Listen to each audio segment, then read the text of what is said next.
মহাভৈৰৱ দেৱালয় আমাৰ দাপৰ যুগতে স্থাপন কৰা হৈছিলে সকলোৱে জানে আৰু এছিয়াৰ সৰ্ববৃহৎ শিৱলিংগটো আমাৰ শ্ৰী শ্ৰী মহাভৈৰৱ মন্দিৰ দেৱালয়তে আছে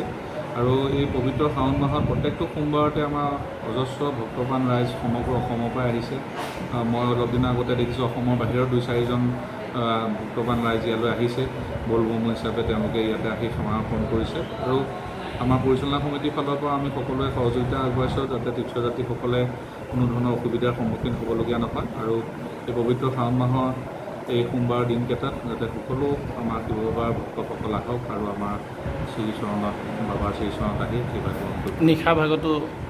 যথেষ্ট আজি আমাৰ প্ৰায় 2 বজাতে আমি ইয়াত পূজা অৰ্চনা আমাৰ কাম আগবাঢ়িছে আৰু প্ৰায় 4:30মান বজাতে আমি ইয়াত দুৱাৰখন মুকলি কৰিছোঁ আৰু তেতিয়াৰ পৰাই এতিয়ালৈকে আপোনালোকে দেখিব পাইছে কিমান অজস্ৰ ভক্তপ্ৰাণ পাইছে এতিয়ালৈকে আহি আছে বাবাৰ শ্ৰীচৰণত।